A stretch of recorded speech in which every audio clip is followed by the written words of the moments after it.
Vous savez, la seule chose qui est agréable à Dieu, c'est un cœur reconnaissant. Il faut toujours lui dire merci pour chaque circonstance, pour chaque étape de la vie. Savoir lui dire merci parce que son temps est meilleur, son temps est favorable. Parfois, nous voulons que les choses se passent comme nous voulons, à notre rythme. Mais le rythme de Dieu est meilleur. Lorsque Dieu choisit de te faire vivre selon son temps, c'est parce qu'il sait que son temps, c'est le temps du bonheur stable. Et je vous ai dit, il ne vaut pas la peine de vivre des illusions ou des hallucinations, mais de vivre réellement les bienfaits de ton Dieu. Amen. Nous approchons la Pâque. Le monde célèbre Christ et c'est la meilleure fête pour chaque chrétien. Nous savons que ce n'est pas la naissance de Jésus qui a sauvé l'humanité, mais c'est son sacrifice à la croix qui nous a sauvés. C'est une fête qui mérite d'être célébrée. Mais comment doit-on célébrer la Pâque? Est-ce que la Pâque, c'est offrir du chocolat à son prochain? Est-ce que la Pâque, c'est de faire semblant d'être gentil en un jour et redevenir mauvais au lendemain? Ce n'est pas ça la Pâque. L'erreur que certains vont commettre pendant cette période, c'est de beaucoup jeûner. Une autre erreur que les autres vont beaucoup commettre, c'est de passer à la table du Seigneur sans en être digne. Et j'ai envie de te dire une chose. Quand Jésus a instauré la Pâque, qui n'était plus la Pâque de Moïse, il savait la puissance qu'il y avait dans cette Pâque.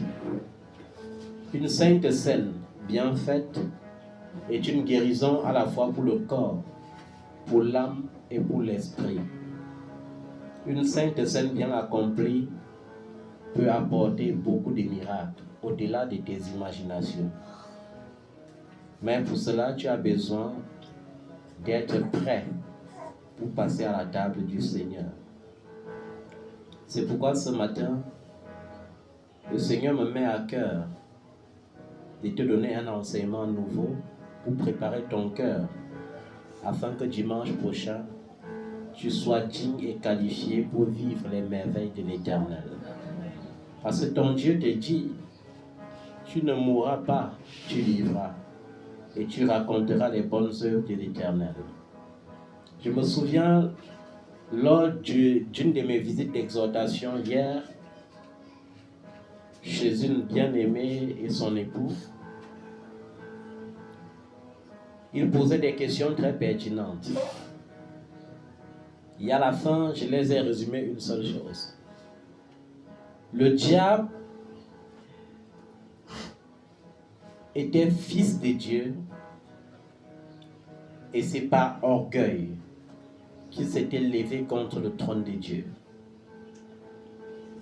Mais Dieu n'a pas réglé cela comme les hommes règlent. Ils étaient surpris de me voir leur dire que même lorsque le diable a entraîné un tiers d'ange à la rébellion, il avait encore accès au ciel. Jusqu'au jour où l'œuvre de la croix s'est accomplie, jour où l'archange Michel a mené une guerre dans les cieux contre Satan et les un tiers d'anges qu'il avait entraînés dans sa chute. Et c'est à partir de ce moment qu'ils furent chassés du ciel. Et je les ai fait savoir une chose que je te fais savoir ce matin, c'est que le diable, il s'assure en tant qu'accusateur que le jour du jugement, tout retombe sur la tête de quiconque se rebellera. Nous voyons que nous sommes élus pour vivre dans une nation qui n'est pas la moindre du monde, le Cameroun, source d'énergie spirituelle. C'est pourquoi lorsqu'on veut activer quelque chose dans le monde, ou surtout dans l'Afrique, on passe toujours d'abord par le Cameroun. C'est pourquoi vous voyez la visite du pape Léon XIV qui sera ici dans les prochains jours. Et qui dans son calendrier s'est efforcé de contredire tout ce que son prédécesseur avait introduit dans l'Église. La lutte contre l'homosexualité et la lutte contre le culte marial. Il va même jusqu'à dire, Marie n'est pas quelqu'un qu'il faut prier pour atteindre Dieu. Et quand nous écoutons cela, on se dit, waouh, le réveil est arrivé dans le monde. Mais qu'est-ce que le réveil qui arrive dans le monde? Le semblant du réveil qui arrive dans le monde est la préparation de l'avènement du Fils du péché. Et on ne peut pas préparer un si grand événement dans le monde sans passer par l'Église.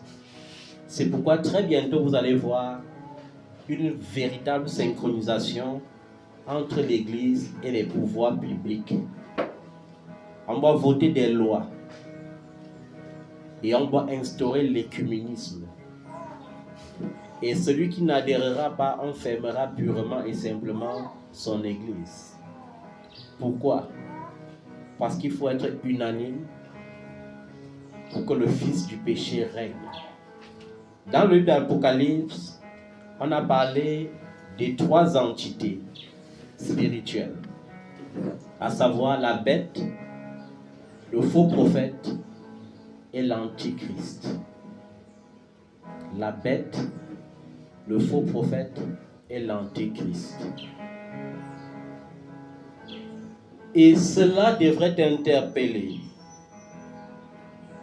en tant que chrétien à te préparer pour l'enlèvement de l'Église. Parce que je l'ai rappelé encore une chose. Ceux qui servent Dieu à 99,99% ne seront pas enlevés. Ils vont rester sur terre pour être sauvés au travers du feu. Être sauvé au travers du feu veut dire quoi? Veut dire, si pendant ce temps tu n'es pas enlevé, et si tu refuses la marque de la bête jusqu'à ta mort, alors tu seras sauvé, tu iras au ciel, tu n'auras pas de récompense, mais tu vivras l'éternité dans la présence de Dieu. Mais quiconque acceptera le chiffre de la bête n'aura pas de salut possible. Il n'y aura pas de repentance possible. Lors du Covid-19, les gens ont interprété le vaccin du Covid-19 comme étant la marque de la bête. Pourquoi? Parce qu'ils ne connaissent rien des Saintes Écritures. C'est plus que ça. N'est-ce pas merveilleux lorsqu'on te rappelle, en tant que chrétien, que le mariage, c'est entre un homme et une femme, et non entre une femme et une femme, un homme ou un homme et un animal. Mais qu'est-ce qu'on cache souvent? Ce qu'on cache derrière les demi-vérités sont des programmes préconçus. Et je tiens à te rappeler, comme je leur rappelais hier, que le diable ne se positionne pas comme le premier ennemi du salut de l'homme. Le premier ennemi de ton salut, c'est qui? C'est toi-même. C'est qui? C'est toi-même, c'est ta chair. Ce sont tes désirs, ce sont tes passions. Je leur ai rappelé que le premier piège pour un enfant de Dieu aujourd'hui, c'est son smartphone. Le téléphone ne peut pas être un instrument de méditation. Lorsque tu veux méditer avec le téléphone se charge de te distraire. Plusieurs enfants de Dieu ont laissé la Bible textuelle de côté. Ils ont prétexté qu'ils ont téléchargé les Bibles dans le téléphone. Tu ne peux pas méditer avec le téléphone. Et vous voyez, ce sont des stratégies simples que le diable utilise pour séduire les enfants de Dieu. Beaucoup d'enfants de Dieu, et je n'en suis pas délaissé, sont victimes des vidéos short à longueur de journée. Tu vois ceci, après on t'envoie cela, ça t'intéresse encore. Et la Bible dit que ton Dieu est un Dieu jaloux. Est-ce que tu sais que Dieu peut te préparer à un miracle au mois de mars? Mais lorsqu'il cumule ton temps que tu passes au téléphone et le temps que tu passes dans sa parole, il voit que tu ne pèses pas et que tu ne mérites pas ce miracle, il refuse de te donner. Il y a des gens que lorsqu'ils lisent ce verset où la Bible exprime la jalousie de Dieu, ils ne prennent pas ça.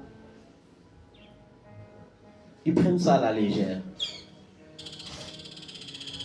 Je vous ai dit de faire une expérience dans chaque mois. Placez le Seigneur en priorité, il vous placera en priorité.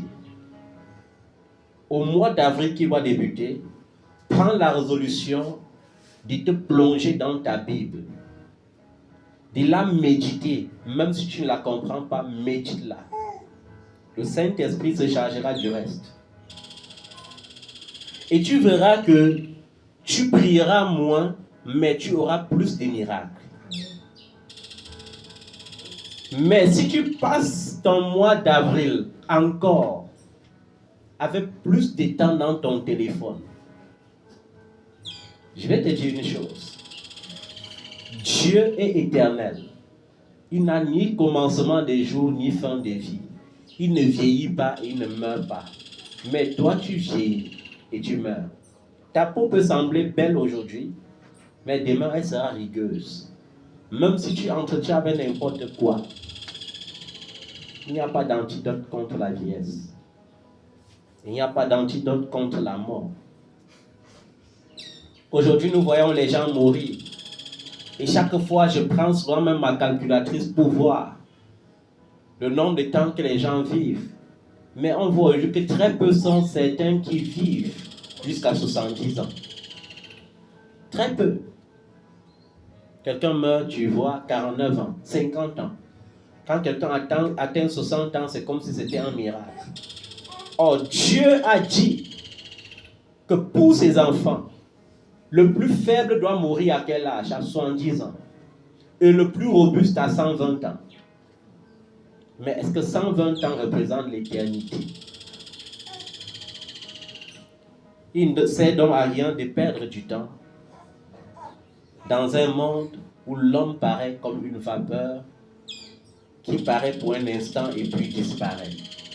Les pertes de temps ne servent à rien.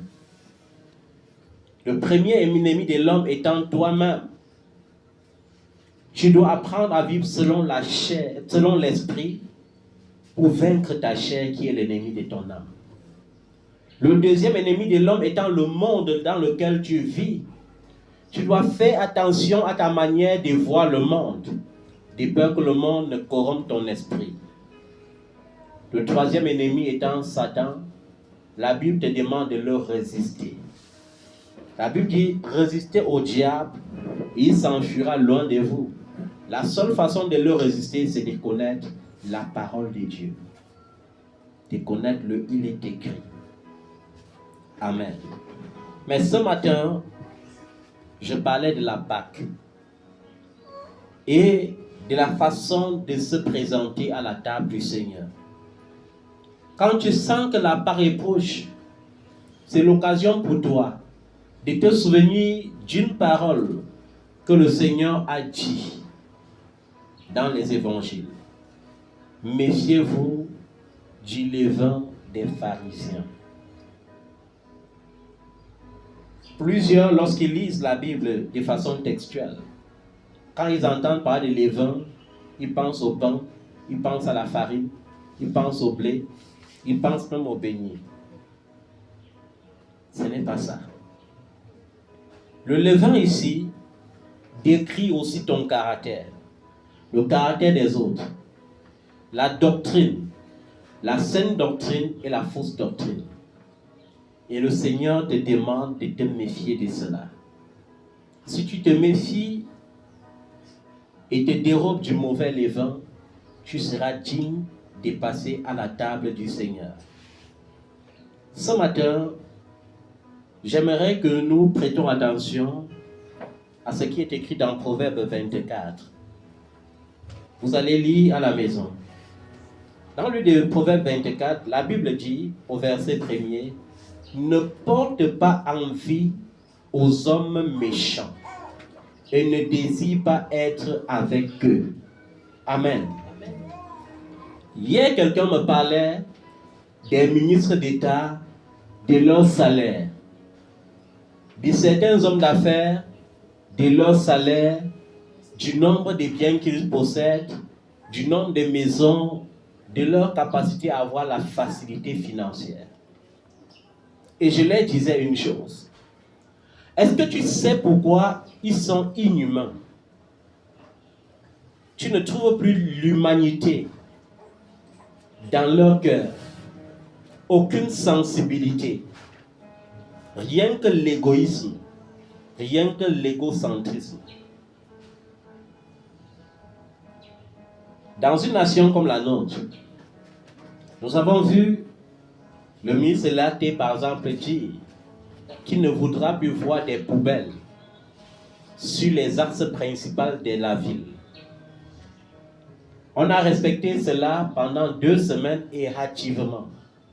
Mais après 2 semaines, on a vu encore la poubelle se cumuler. Pourquoi? Parce que nous vivons dans une nation où les gens ne respectent plus ni loi ni foi. Ils sont devenus insensibles et inhumains.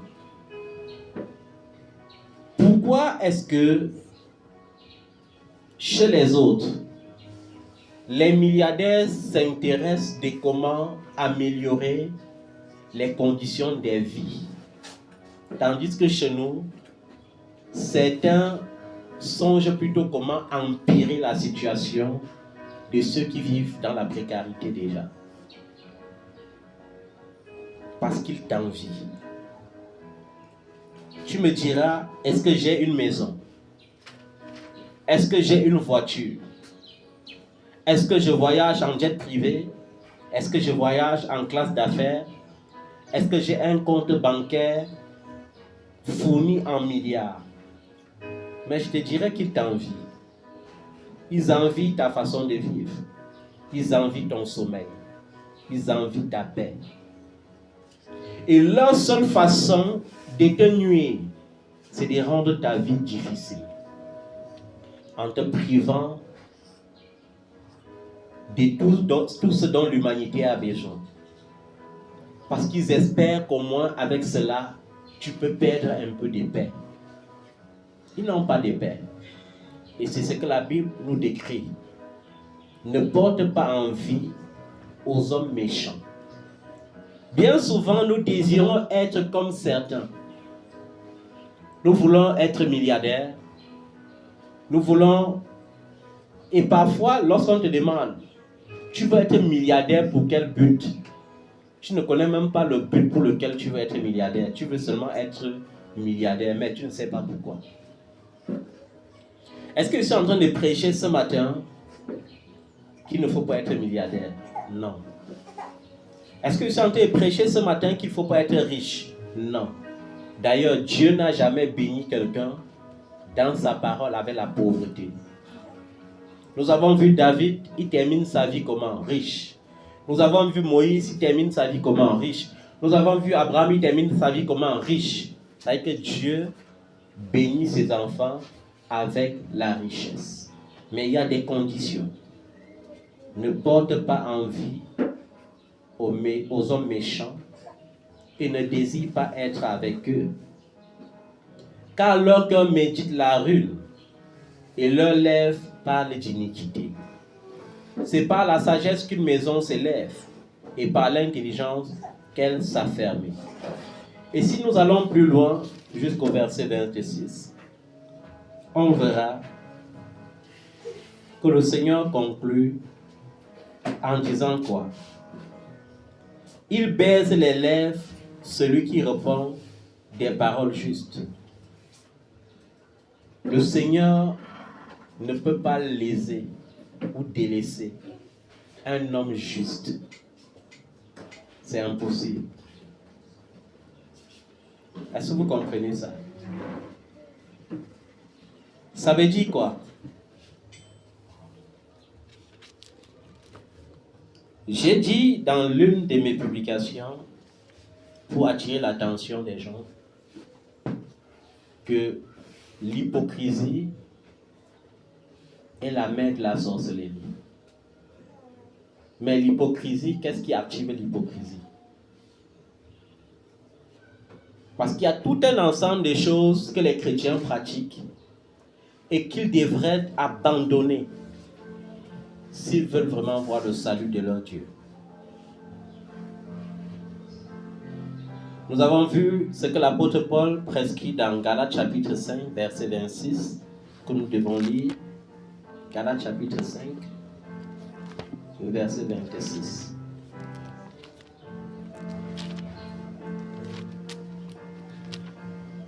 Galates chapitre 5, verset 26.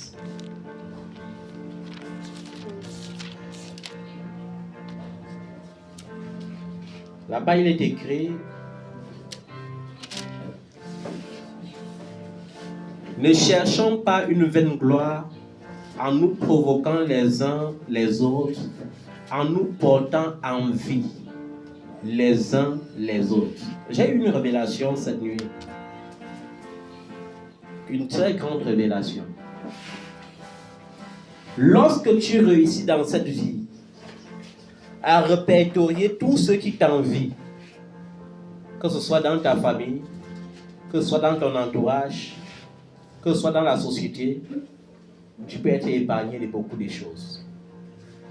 L'envie est encore plus terrible que l'hypocrisie.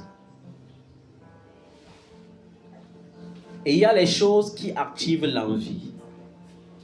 Les choses qui activent l'envie, c'est quoi? Il y a l'orgueil. L'orgueil active l'envie. La jalousie active l'envie. Et lorsqu'une personne devient envieuse à ton égard, premièrement, la personne veut te copier. Deuxièmement, la personne veut être plus excellente que toi. Et lorsqu'il ne parvient pas à ses fins, il est obligé de te calomnier, d'essayer de ternir ton image partout où il passe. Quand il ne réussit pas, il est obligé d'employer les méthodes fortes, la sorcellerie et les pratiques. Et dans les familles, ça existe. Caïn était le frère d'Abel. On n'a pas dit que c'était son cousin. Mais Caïn a envié Abel au point de le tuer. Léa n'était pas la cousine de Rachel. Mais Léa enviait la beauté de Rachel. Tu peux avoir ta soeur, elle t'envie. Tu peux avoir ton frère, il t'envie. Tu peux avoir un cousin, il t'envie. Tu peux avoir une amie, un ami, il t'envie. Au point de te vouloir du mal. Dieu ouvre parfois nos yeux lorsque nous prions. Et parfois, il faut prier et dire: Seigneur, montre-moi qui est mon ennemi intime. Lorsque tu pries de façon sincère, Dieu ouvre tes yeux et parfois la personne qu'il te montre te surprend. Parce que la personne paraît insoupçonneuse.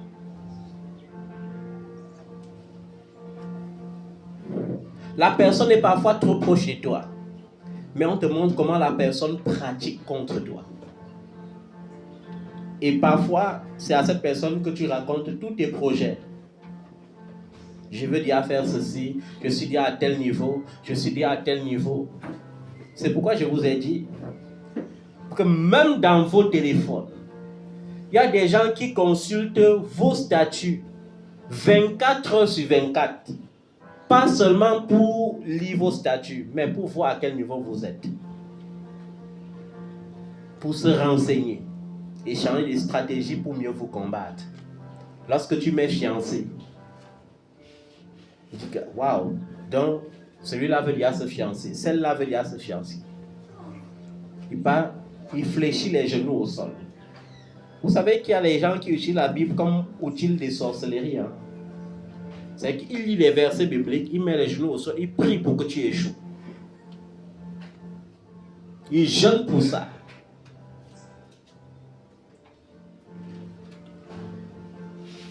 En cette période où nous sommes en train de préparer la Pâque, le Seigneur veut, lorsque tu lis ce verset, Galates chapitre 5, verset 26, que tu te débarrasses de l'envie. Il n'y a personne qui est à l'abri de l'envie. Parfois, tu ne veux même pas envier. Mais les conditions de la vie, les circonstances, à un moment donné, tu apprends une nouvelle et ça te pousse dans l'envie dont elle a réussi, dont elle a voyagé. Et la première idée qui te vient en tête, c'est pour moi sera alors quand?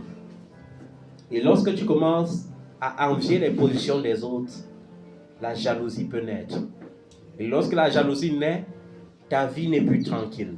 Tu commences à perdre ta paix. Tu commences à chercher des solutions là où il ne faut plus chercher. Et le diable saisit l'occasion pour te séduire. Comment donc se débarrasser de l'envie? Déjà, se débarrasser de l'envie est un choix individuel. Et cela ne peut être lié qu'à la gestion de ton cœur. Je vous ai prêché sur les types de cœur. Un enfant de Dieu doit être capable de gérer son cœur, de protéger son cœur contre les envies, de protéger son cœur contre la jalousie, de protéger son cœur contre l'orgueil, contre l'égoïsme, contre l'avarice, contre l'idolâtrie. Bref, un enfant de Dieu doit être capable de protéger son cœur contre tout ce qui peut produire la mort. Ne vous portez pas envie les uns les autres. Alléluia. L'envie naît de quoi? De la comparaison. Il y a des mamans qui aiment comparer leurs enfants avec les enfants des autres. Il y a des gens qui aiment comparer leur vie en fonction des vies des autres. Et c'est cela qui fait naître les envies. L'envie naît aussi de quoi? De la jalousie envers les méchants. Donc Dieu n'exauce que les gens qui sont mauvais.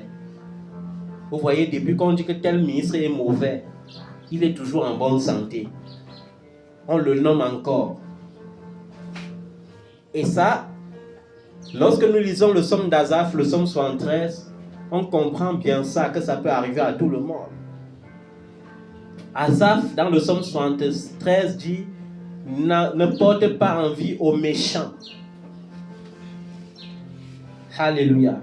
Et dans la période d'Asaph, il s'était rendu compte quoi? Les gens qui étaient pleins de méchanceté, qui n'avaient rien à voir avec Dieu, étaient en parfaite santé. Donc lorsque tu les voyais, ils étaient robustes. Lorsque tu les voyais, ils prospéraient dans leurs affaires. Et c'est la même tendance jusqu'aujourd'hui.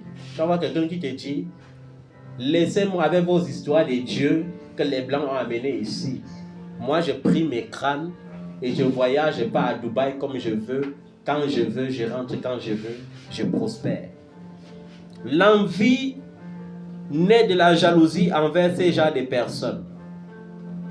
Envers ceux qui semblent prospérer.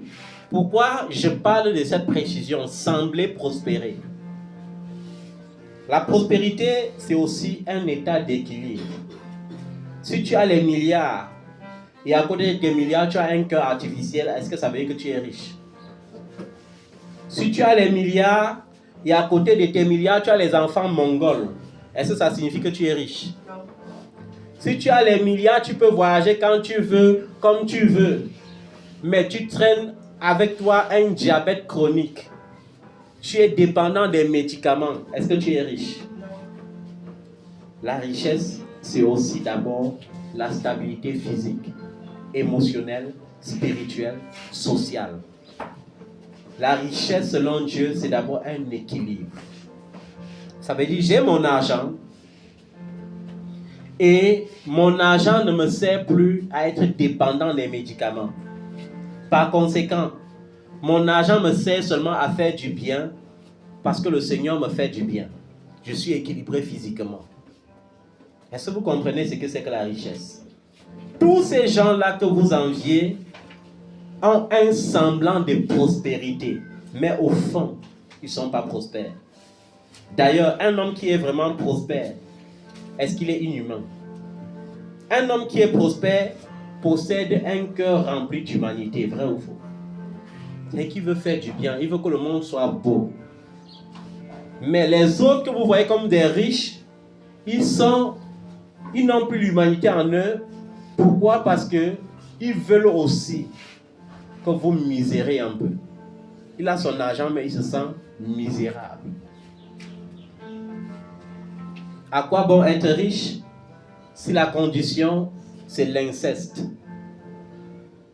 Mes filles vont devenir mes femmes et ensuite mes petites filles vont devenir mes femmes. Vous croyez que c'est ça, être heureux? Non. Ou bien, je vais seulement faire la chaîne. Je t'épouse, je te tue, j'épouse encore ta sœur. Parce que les conditions ne me permettent pas d'aller chercher une autre femme en dehors d'une autre famille. Méfions-nous de ce que nous envions. Nous envions parfois parce que nous ne connaissons pas le fond. Et je vous ai dit, un enfant de Dieu doit lutter contre l'envie et rechercher la richesse que seul l'Éternel donne. La Bible dit, la bénédiction de l'Éternel est celle qui enrichit. Il la fait suivre d'aucun chagrin. Tu veux les enfants? Tu peux pas voir un prophète qui dit qu'il donne les enfants. Il t'impose les mains, tu tombes enceinte.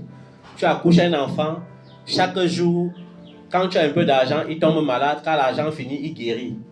Ça veut dire qu'on t'a donné un sorcier pour venir déranger ta vie. Ce ne sont pas des enfants qui viennent de Dieu. L'enfant qui naît selon la volonté de Dieu et qui est décrit dans le Psaume 127, verset 3, est une bénédiction. Ce n'est pas un chagrin.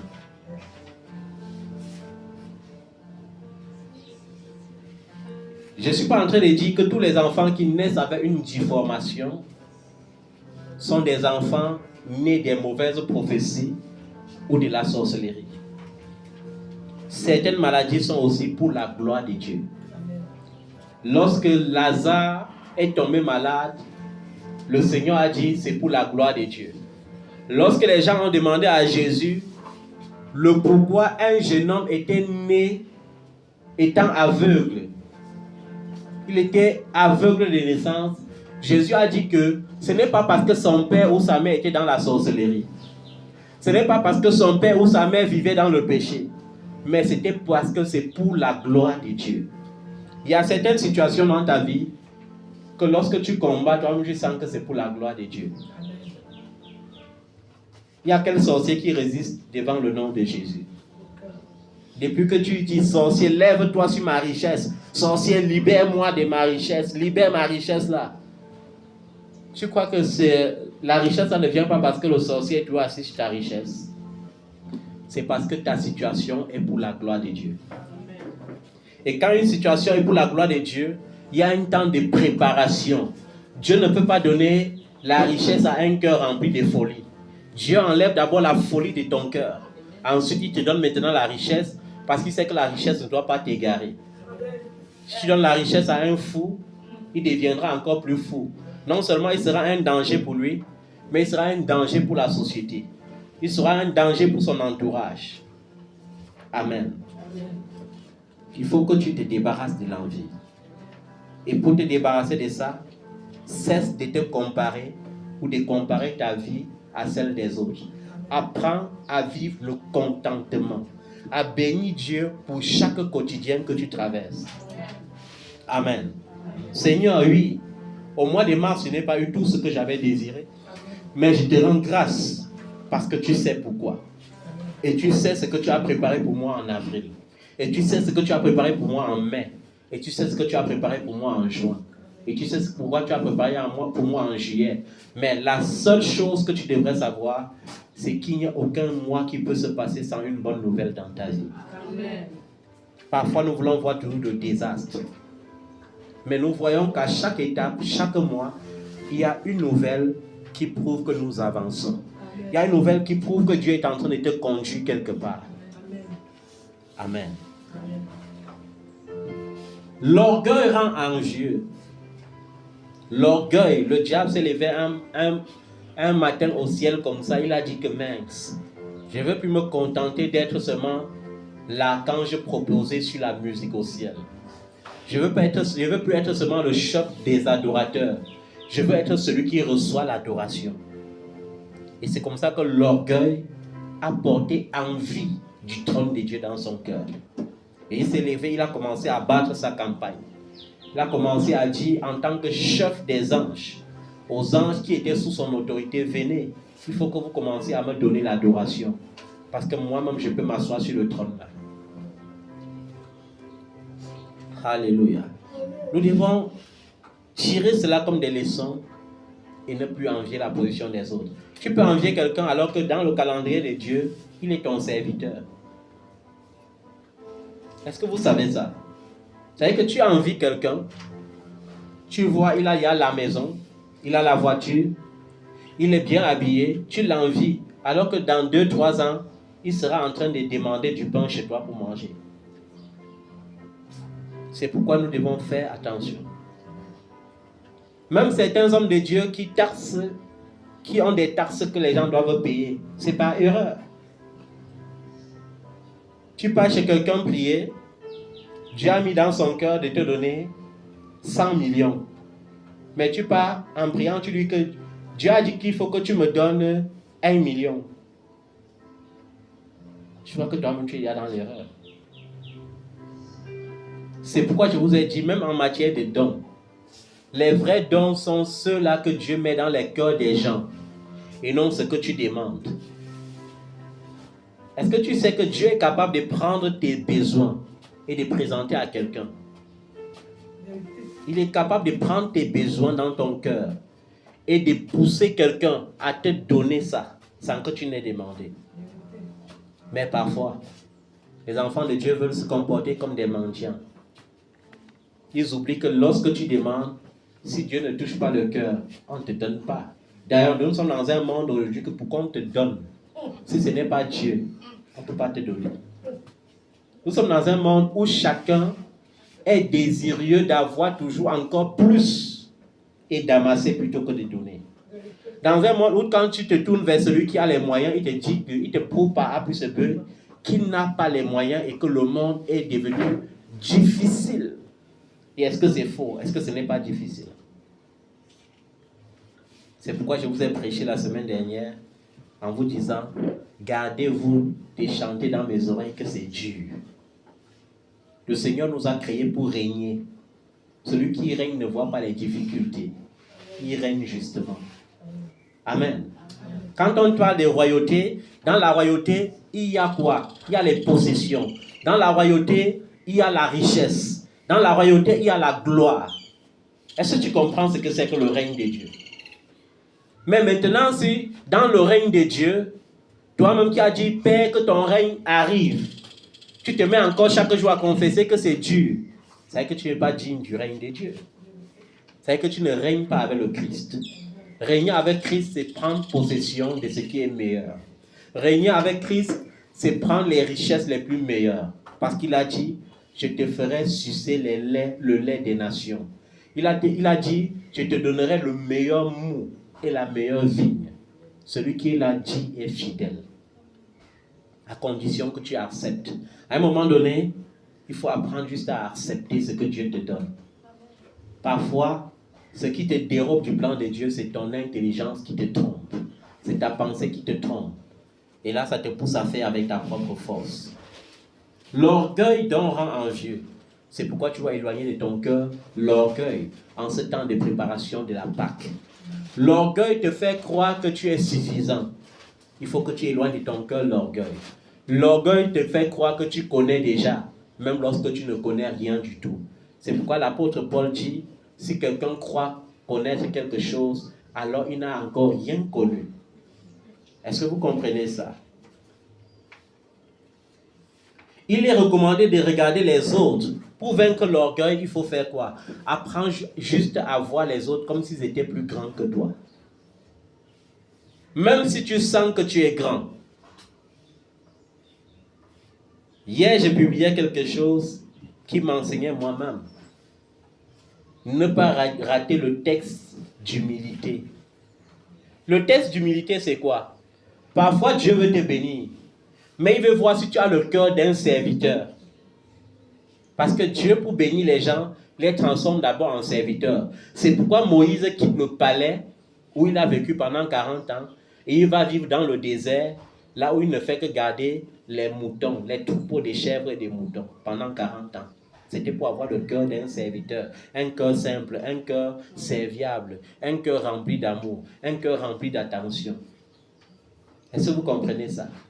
Parfois, Dieu, il te prépare déjà à entrer dans une nouvelle saison de grande gloire. Et pour voir si tu es prêt à cela, il te teste. Pour te tester, il utilise souvent qui? Les membres de ta famille qui ont l'habitude de te chosifier. Il utilise qui? Un membre de ta famille qui a l'habitude de te chosifier. C'est-à-dire un membre de ta famille, ça peut être un petit frère ou une petite sœur. Parfois, ce n'est pas souvent l'aîné. Il choisit celui-là et il pousse celui-là à venir te demander un service. Un service en sa propre faveur. Mais la façon de te demander ça, c'est comme s'il te contraignait de le faire. Maintenant, dans ton cœur rempli de fierté, tu dis, en tout cas, j'ai décidé que personne ne peut plus me commander. Tu ne pries pas pour savoir la volonté de Dieu dans ce qui t'est demandé. Tu prends tes décisions et à la fin, ça te disqualifie. Ça prouve à Dieu que ton cœur n'est pas encore prêt. Tu dis, moi c'est aller servir mon petit frère là. Ou bien moi c'est aller servir ma petite soeur là. Ça peut être même un événement. Ça veut dire que quelqu'un garde son événement et il te convie à moins de 24 heures. Il t'appelle au téléphone. Je fais telle chose demain. Je veux que tu sois là. Tu dis, moi le grand frère, si. Ma dignité est où? Il ose m'appeler à moins de 24 heures pour me convier à une fête, alors qu'il a eu le temps de préparer sa fête. Et tu rates le test d'humilité. Alors que Dieu voulait seulement voir si toi, tu as compris le verset qui dit, celui qui veut être le plus grand doit être le serviteur de tous. Et dès que tu réussis cela, immédiatement, tu vois que Dieu crée le fossé entre toi et ceux qui te méprisaient. C'est-à-dire qu'il te place une position que même pour t'approcher, il faut réfléchir. Mais lorsque tu échoues, parfois il te rend encore plus petit pour qu'on te méprise encore plus. Certains mépris dans ta vie ne sont pas que du mépris. C'est l'école de Dieu pour affermir ton cœur. Certains mépris, c'est pour voir ta capacité à pardonner. Certains mépris, c'est pour voir ta capacité à te maîtriser. Mais parfois, nous voyons tous les mépris comme les mépris.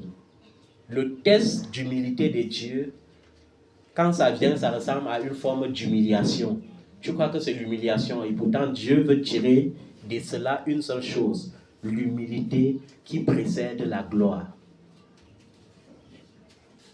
Et tu devrais savoir ces choses pendant la préparation de la Pâque. Amen. Amen. Je vous ai dit, pour vaincre l'orgueil, il faut faire quoi? Il faut apprendre à regarder les autres comme étant supérieurs à soi-même. Lorsque tu as réussi déjà à voir les autres comme étant plus talentueux que toi, étant plus grands que toi, il n'y a aucune forme d'orgueil qui peut se construire dans ton cœur. Amen. Amen. Parfois, Ça tarde pourquoi? Parce que un enfant que tu as bâti dans la foi et qui est béni, et qui par sa bénédiction te méprise. Tu commences à dire dans ton cœur que Seigneur, il faut que tu me bénisses pour que je prouve à l'enfant là que je suis son père. Tu es en train d'échouer. Seigneur, il faut que tu me bénisses pour que je prouve à ceux-là qui sont en train de me mépriser là, qui ne sont rien, que c'est toi-même qui m'as béni. Rien d'eux ne m'a jamais servi. J'ai réussi dans ma vie sans personne, sans l'aide de personne. Il n'y a que toi. Ça semble beau, ça semble donner l'adoration à Dieu. Mais Dieu veut que tu donnes l'adoration sans indexer ton prochain. Alléluia. À chaque fois que quelqu'un te refuse de l'aide, c'est parce qu'il est indigne de toi. Parfois, ce n'est pas juste du mépris. Je ne suis pas en train de dire qu'il n'y a pas les gens qui sont égoïstes. Vous savez, les gens sont toujours très unis jusqu'à ce que les richesses commencent à s'installer au milieu d'eux. Ce qui sépare les hommes sur la terre, c'est la richesse. Dès que quelqu'un commence à expérimenter un peu de richesse, il commence à te voir, son ami des galères qui n'est pas encore béni, comme un sorcier ou une sorcière qui peut jeûner sa richesse. Et la seule façon de te prouver cela, il coupe les ponts avec toi. Au tout début, il commence à te... J'ai même expérimenté cela. Tu vas voir quelqu'un qui est avec toi, très bien, il voyage, il passe s'installer dans un autre pays. Au début, il t'appelle constamment pour gérer ses stress parce qu'il n'est pas encore adapté. Lorsqu'il s'adapte, il commence maintenant à chercher les prétextes que non, ici il y a trop de pression, on n'a plus trop de temps. Et après ça, petit à petit, il commence à t'appeler une fois par 2 mois. Après ça, il commence à t'appeler une fois par an. Après ça, il commence à dire, je vais me l'appeler pourquoi? Il faut qu'il reste avec sa pauvreté là-bas au Cameroun. Ça doit me gêner. Après, quand ils sont trop mendiants là-bas, quand il va même m'appeler là, il va commencer à me poser ses problèmes. Ça sera toujours pour demander. Tu vois? Et ton cœur doit être capable d'apprécier et de gérer cela. Pourquoi? Parce que tu ne pourras jamais arriver dans la grandeur avec tout le monde. Dieu sélectionne les gens qui sont dignes de vivre dans ta bénédiction avec toi. Ceux qui sont indignes, Dieu les disqualifie en chemin. Il fait comment? Il les disqualifie en chemin. Il y a par exemple une de vos sœurs, un jour, lorsqu'elle avait vu certaines nouvelles sœurs en Christ qui étaient venues et qui faisaient semblant d'être trop proches de son père, elle a dit une parole dont je me souviens. Ça résonne encore souvent dans mon esprit. Et ça fait plus de 10 ans aujourd'hui. Oui, près de 10 ans qu'elle avait dit ça. Elle avait dit, continuez de faire comme si vous êtes 3 avec mon père. Vous allez tous partir et je vais tout rester avec mon père. Elle avait dit ça. Et parfois, je reste, ça résonne encore. Je vois que ce qu'elle disait, c'était même très prophétique. Ils sont venus, ils ont gesticulé, et ils ont eu ce qu'ils voulaient, et ils ont disparu. Parce qu'ils venaient en quête de quelque chose. C'est pourquoi j'ai dit, lorsque tu viens en quête de Jésus. Parce que Jésus, c'est pour tout ton parcours sur la terre, et non seulement pour les instants où tout va bien. Amen.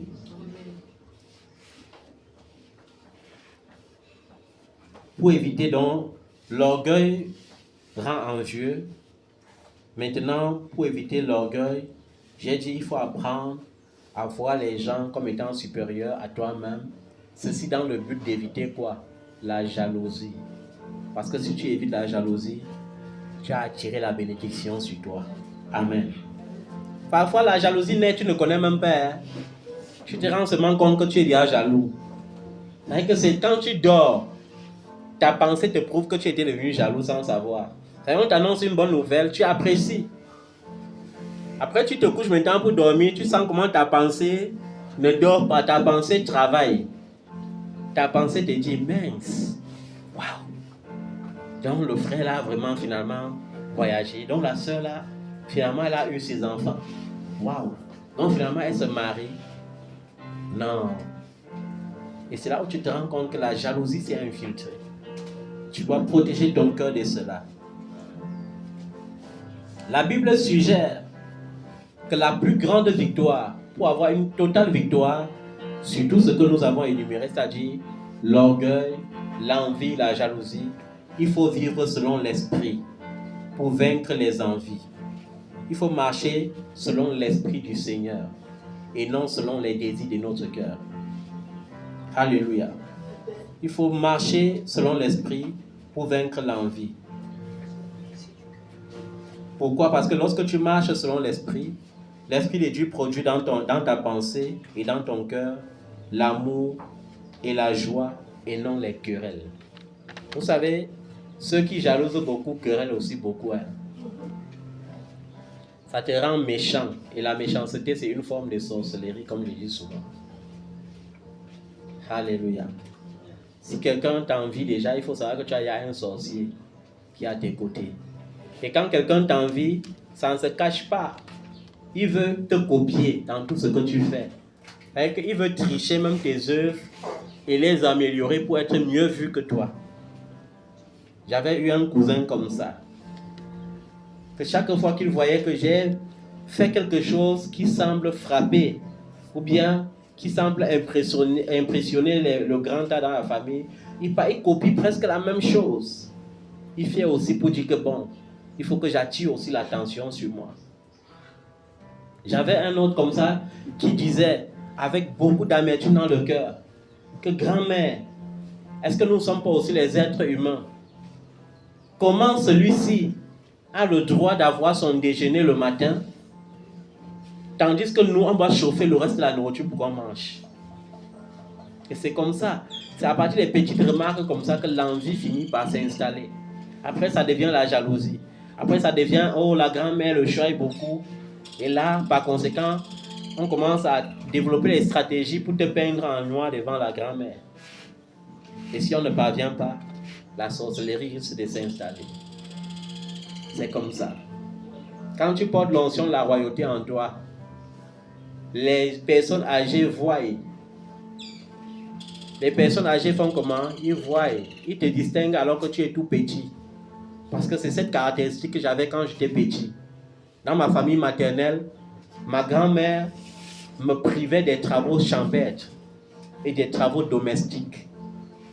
Et parfois, je regardais mon petit frère travailler et je le voyais avoir les picotements dans le cœur parce qu'il dit, mais c'est nous qui supportons toute la chaleur de la journée pour travailler. Et quand on rentre avec nos ignames, il faut d'abord qu'on le serve avant de penser nous servir. Mais c'est quoi? Il est qui à la fin? Vous voyez? Et c'est comme ça. Et si tu ne fais pas aussi attention, ça développe aussi en toi quoi? L'orgueil dans la manifestation d'un esprit supérieur. Ça te fait croire que tu es supérieur aux autres, alors que c'est une distinction divine. Alléluia. Je voyais souvent comment on réveillait mes cousins, mes cousines comme ça là, à 4 heures du matin, quand le sommeil est encore sucré. On les réveille, on les fait marcher dans les pistes remplies de rosées là, pour aller travailler dans les champs. Et quand on les réveille, on arrange encore bien la couverture pour s'assurer que je n'ai pas froid. Et c'était une marque de distinction. Dans la société, tu peux avoir aussi cette caractéristique que tu marches partout, on te distingue. Ça ne devrait pas t'énorgueillir. Ça devrait te pousser à donner plus de louanges au Seigneur qui t'a distingué et qui t'a démarqué dans la société. Matthieu 16, verset 6 dit, Matthieu 16, verset 6, nous allons lire. Matthieu 16, verset 6.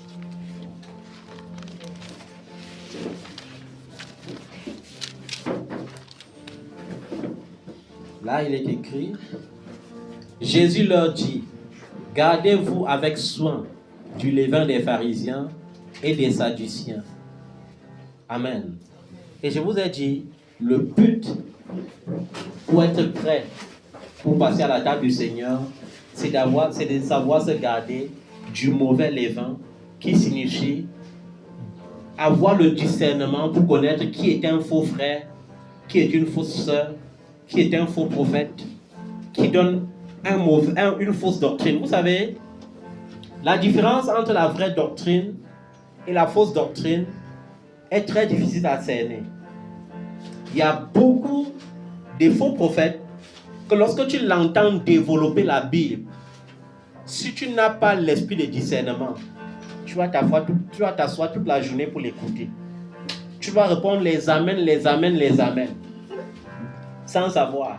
Mais je vous ai dit que la seule façon, la meilleure façon de discerner la mauvaise doctrine, la fausse doctrine, c'est de savoir que la vraie doctrine parle rarement des choses du monde. La mauvaise doctrine doit faire semblant de prêcher le ciel, mais doit finir toujours par prêcher le monde. Dieu t'a créé pour régner. Dieu t'a créé pour que tu sois le plus riche. Dieu t'a créé pour que tu sois, et pour que tu sois le plus riche, il faut que tu sèmes.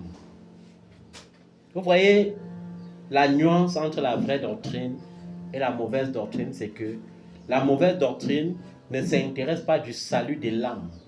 La mauvaise doctrine s'intéresse du bien-être terrestre. Tu vas être le plus vu, tu vas briller. Autant que tu vas s'aimer, tu vas toujours briller. Autant que tu vas faire les actions prophétiques, autant que tu vas s'aimer pour la parole, Dieu va toujours te bénir. C'est ça la mauvaise doctrine. Et quand Jésus dit, méfiez-vous du levain des pharisiens et des sadduciens, il s'adresse à ses disciples vis-à-vis de ces genres de doctrines qui étaient sur le point de venir. Les gens vont s'infiltrer dans l'église. Ils vont prêcher des choses qui n'ont rien à voir avec le salut. Comme une sœur en Christ qui m'avait dit, un homme de Dieu m'avait dit de venir le voir pour une délivrance spéciale. C'est-à-dire qu'elle est partie dans une assemblée, l'homme de Dieu a imposé les mains sur les gens, mais arrivé à son tour, lui a imposé les mains, après l'a amené dans son bureau, elle lui a dit, il faut que tu passes des mains au bureau à telle heure, parce que je vais t'accorder une délivrance spéciale. Ta délivrance doit être spéciale. Et la sœur, elle est rentrée, elle ne s'est pas comportée comme les sœurs qui aujourd'hui entendent le mot spécial, elle court seulement. Elle est rentrée à la maison et la même nuit, pendant qu'elle dormait, elle a dit, Seigneur, tu sais que j'ai un rendez-vous demain avec ton serviteur. Mais s'il te plaît, je suis si fragile spirituellement, je ne connais rien. Je suis tellement naïf. S'il te plaît, montre-moi réellement qui est ce serviteur. Et quand elle a fini de dire ça, elle a vu le serviteur apparaître avec les cornes sur la tête, commencer à presser son cou et commencer à vouloir lui faire violence. Et elle a conclu une fois que waouh, je partais où comme ça. Et il y a une autre sœur qui m'a dit, je suis allé voir l'homme de Dieu. L'homme de Dieu m'a dit que tous les problèmes de ma vie ont été introduits par les rapports sexuels. Et pour que je sois délivré, il faut que ce soit par le rapport sexuel. Et il y a beaucoup de sœurs qui ont été victimes de ça dans les églises. Vous voyez la mauvaise doctrine. Il faut se méfier du levain des pharisiens et des sadduciens. C'est très dangereux. Le Seigneur a dit que il faut que tu prennes maintenant les œufs, parce que le Seigneur est devenu, vous savez, c'est Dieu qui a tout créé. Hein? Il faut que tu prennes les œufs, tu casses, tu frottes ta face avec en déclarant que je suis né pour régner, je suis né pour régner. Après tu laves, tu prends l'huile, tu te oins, tu ne sors plus de ta chambre pendant 2 jours. Il y a eu des sœurs comme ça qui sont devenues esclaves. Hein? L'huile d'onction qui est faite pour utiliser de façon spéciale, c'est devenu la peinture qui va salir le mur. Parce que si on ne met pas dans tout le mur, le démon doit régner à la maison. Il n'y a pas la force du diable là où Jésus règne. S'il y a Jésus dans ton cœur, aucun démon ne subsistera dans ta maison. Amen. Alors ce verset nous interpelle à agir pour être vu de Dieu et non pour plaire aux hommes. Est-ce que vous comprenez ça? Quand tu fais les choses, tu dois faire pour la gloire de Dieu et non pour attirer l'attention des hommes. Ce verset nous met en garde contre le légalisme et l'orgueil. Ce verset nous met en garde contre l'aveuglement spirituel. Tu ne dois pas te laisser contaminer par la recherche de la puissance. Hein?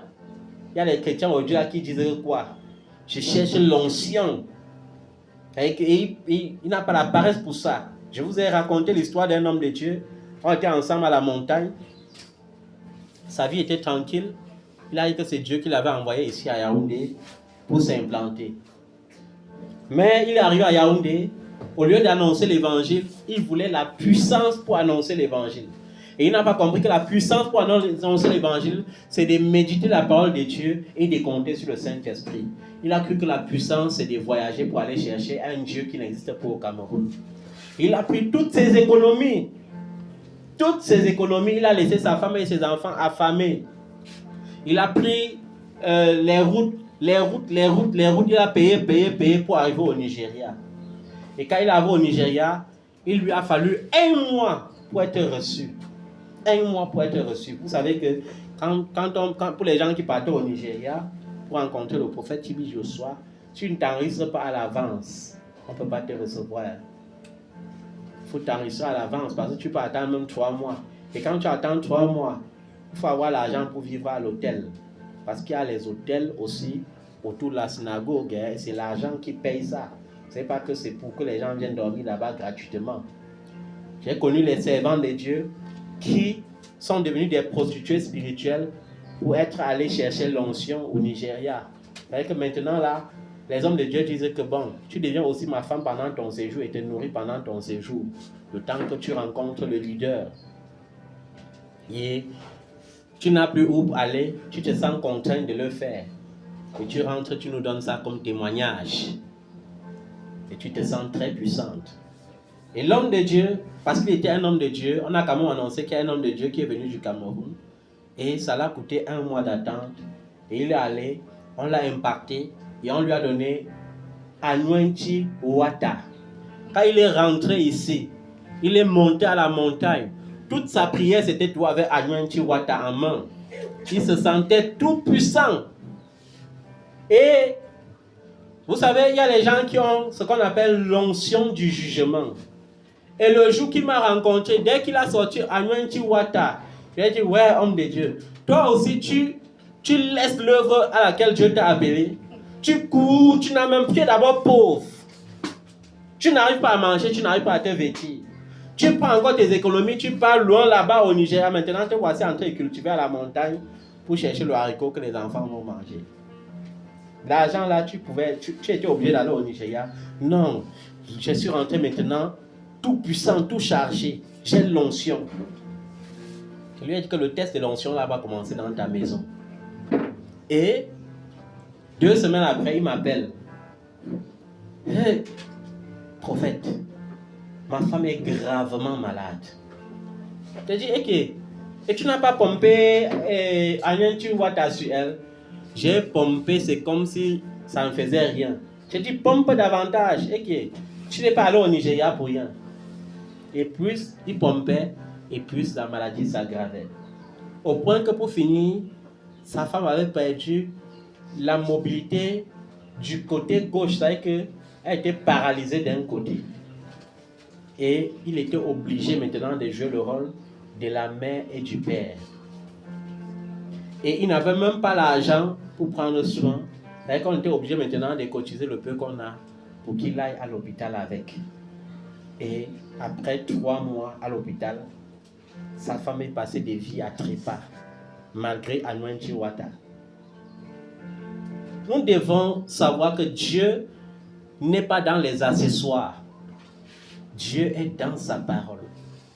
Il ne faut pas que tu te sentes en sécurité parce que tu as ta bouteille d'huile que tel prophète avait ou tu avais payé l'offrande de ça.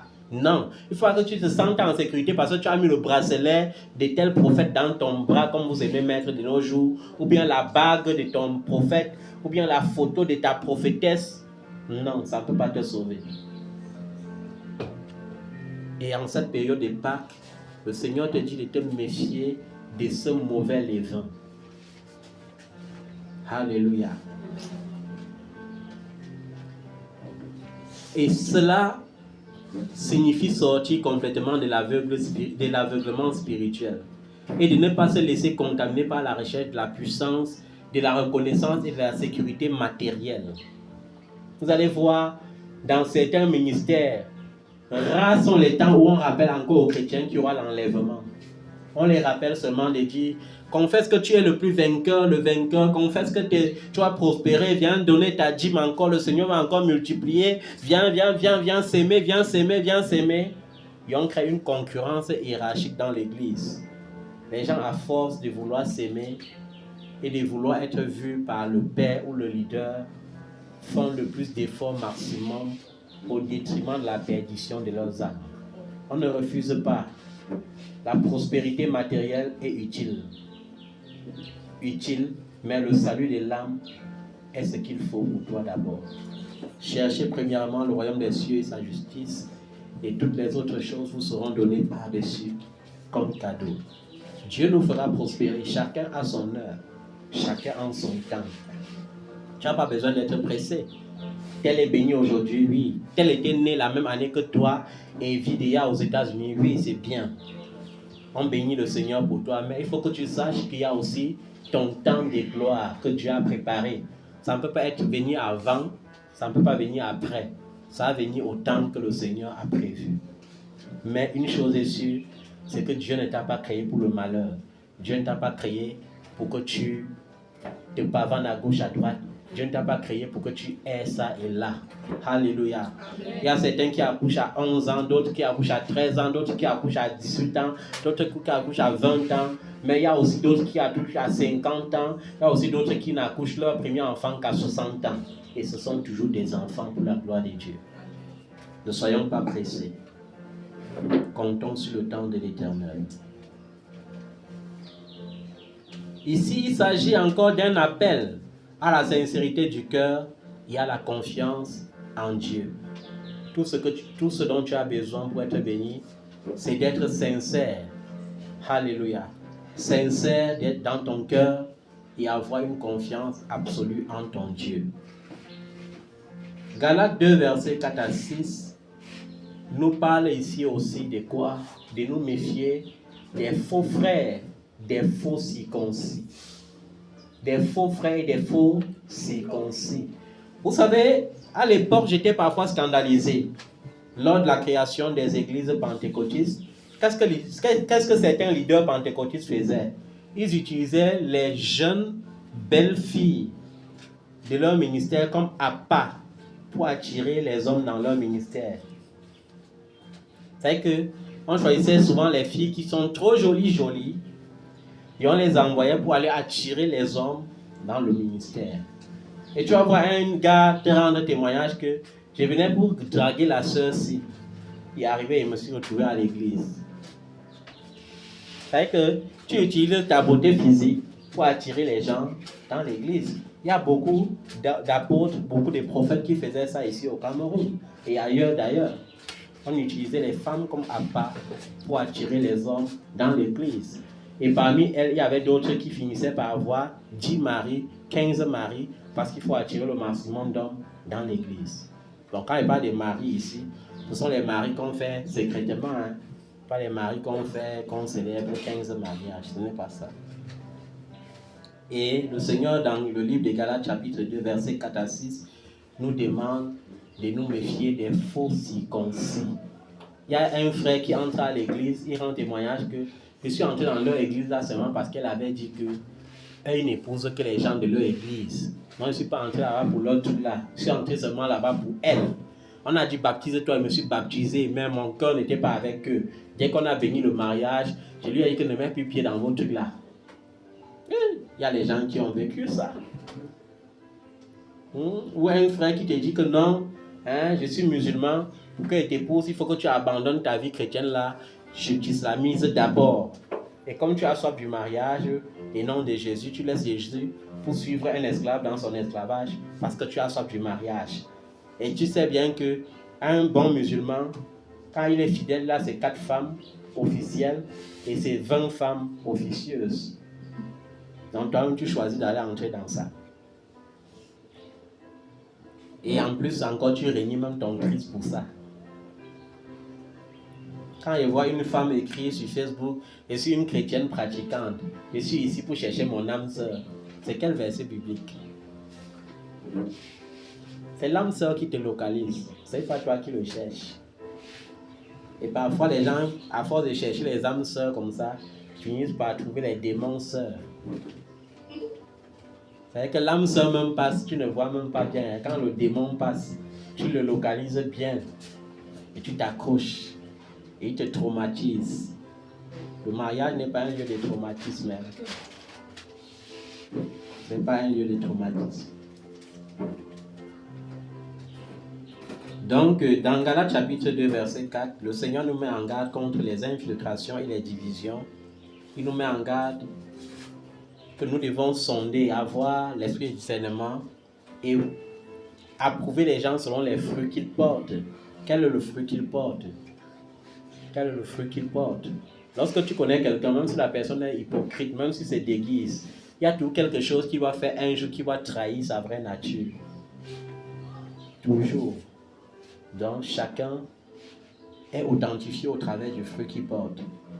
Et d'avoir et de fuir les séductions et les mauvaises doctrines. Il y a les doctrines de séduction. Il est recommandé aux croyants d'éprouver les esprits et de ne pas se fier aux apparences. Hey, le prophète là prêche bien. Quand il prêche, je ressens le feu. J'ai vu une servante de Dieu là, quand elle dit des choses. Comme j'ai vu une autre qui jugeait tous les hommes de Dieu. Je lui demandais même parfois que, hey, maman prophétesse, finalement, qui est même le vrai homme de Dieu devant toi, non? Mais après ça, un jour, elle a dégamé, elle a commencé à citer les guerres qui vont arriver au Cameroun. Elle dit que non, là, maintenant, tu as dégamé. Je t'écoutais un peu, mais là, maintenant, tu as fait fausse route. Tu dis que qui va mourir? Il y a une autre qui me dit que quoi? Paul lui a même bien mort. Ouais, la jeune fille là. Oh, parfois, il la regarde comme ça, toute jeune. Elle aime bien prophétiser. Mais elle dit aussi des choses comme ça. Elle dit que quoi? Ça parle de Jésus, c'est qui encore? Elle dit le trésor. Le trésor. Dieu il y a au Cameroun dans le corps d'une femme. J'observe souvent comme ça que donc Dieu est en toi. C'est bien ma mère. Tu es en train d'avancer sans savoir où tu pars. Tu vas bientôt connaître. Quand ce vrai Dieu va se manifester, tu vas comprendre que le trésor là, c'est autre chose. Pourtant, une personne qui, au fond, tu sens qu'elle aime Dieu, au fond, tu sens qu'elle veut chercher Dieu, mais au fond aussi, tu sens qu'il y a un esprit d'égarement qui est venu s'installer en elle. Et elle aime beaucoup les perruques. Oh, trop artificielles. Quand elle voit une prophétesse qui devient trop artificielle, là, c'est un peu un style là. Bon, je ne juge pas l'apparence. Je vais apprendre à dire comme eux. Dieu ne regarde pas l'extérieur, il regarde seulement le cœur. Les doctrines de séduction. Nous ne devons pas nous fier aux apparences. Nous devons veiller à maintenir la vérité de l'évangile face à tout cela qui colporte la parole de Dieu. Nous devons tous veiller à maintenir la vérité, c'est très important. Mets-toi sur tes pieds, nous allons prier.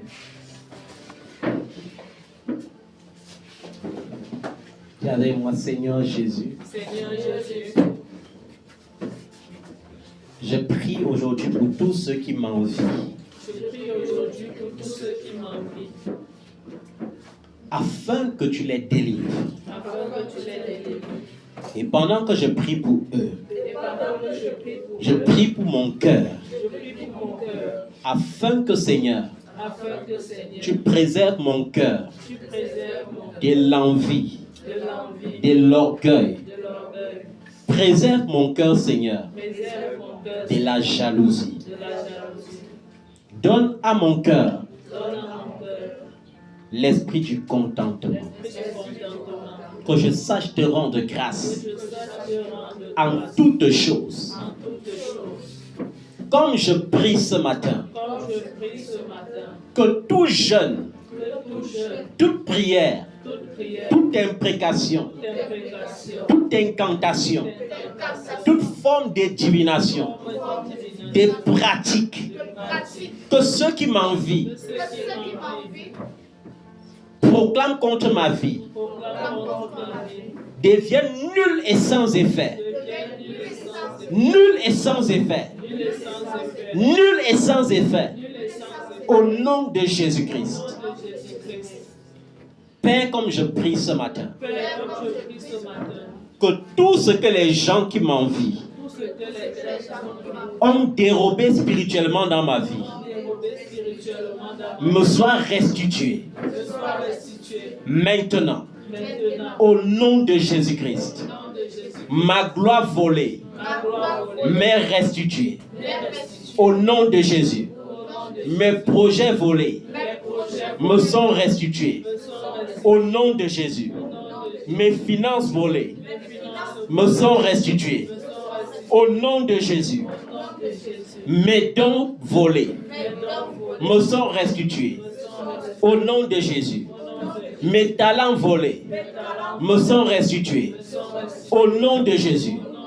Je brise la puissance de toute pratique que ceux qui m'envient proclament contre ma vie, contre mon ministère, contre mes projets, contre mes enfants, contre mon foyer, contre ma famille.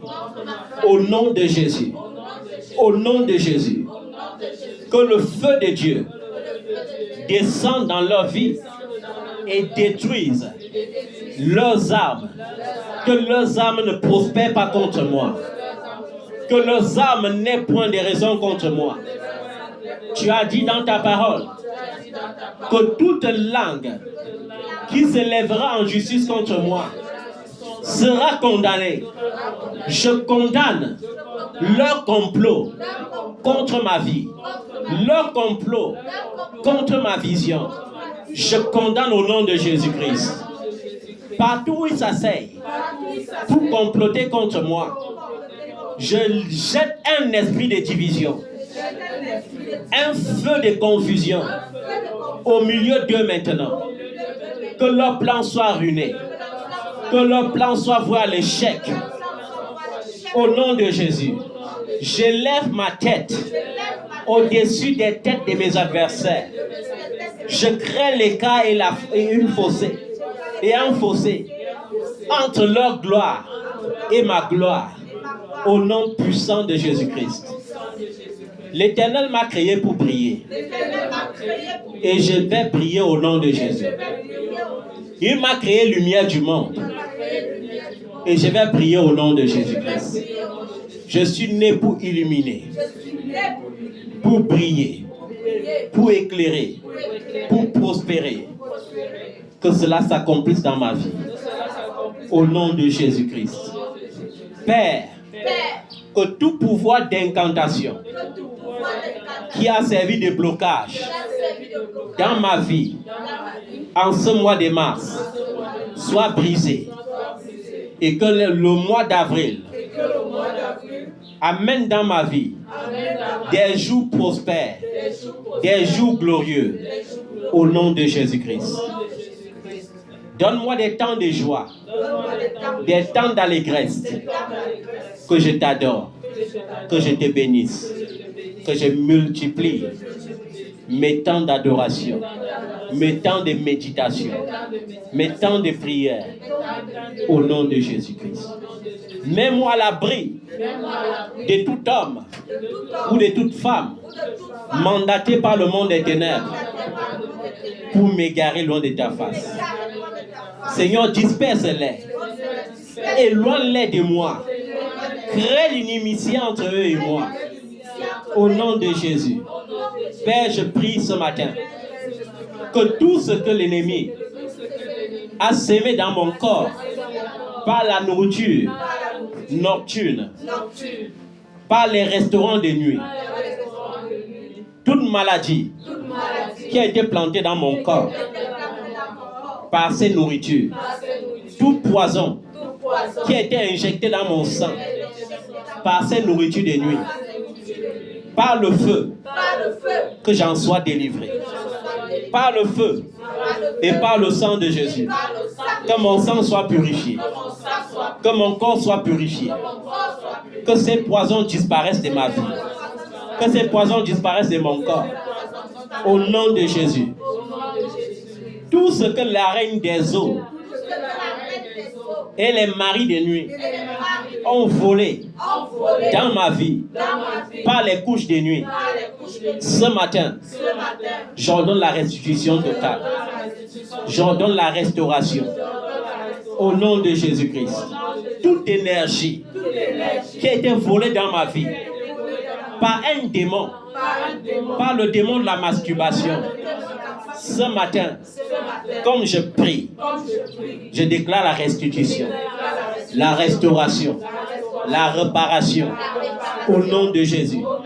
Partout où mon énergie a été volée, mon énergie corporelle, mon énergie spirituelle, j'ordonne la restauration et la restitution par le puissant nom de Jésus. Par le puissant nom de Jésus.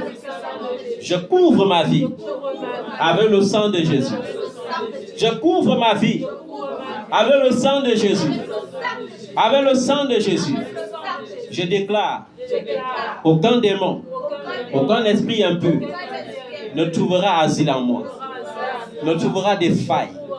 Aucune sorcellerie, aucun envoûtement, aucune incantation ne trouvera des failles dans ma vie, ni dans celle de ma femme, de mes enfants, dans ma famille, dans mon ministère. Pas de failles au nom de Jésus-Christ. Père, comme je prie ce matin, je restaure l'intelligence, la sagesse, la beauté physique, la beauté spirituelle de tous mes enfants. Partout où on a touché leur vie, que le Saint-Esprit restaure, que la sorcellerie soit anéantie, qu'ils en soient tous délivrés par le puissant nom de Jésus-Christ. Tout instrument venant d'eux qui a été utilisé dans les hôtels d'incantation, dans les cercles d'illumination, dans les cercles des zodiaques, que ce soit leur chevelure, ou leurs chaussures, ou leurs vêtements, comme je prie ce matin, que le feu descende dans ces lieux d'incantation et consume et détruise tout ce qui a été produit dans leur vie de négatif. Qu'ils soient restaurés, totalement restaurés, et qu'ils soient couverts dans le sang de Jésus. Au nom de Jésus-Christ. Amen.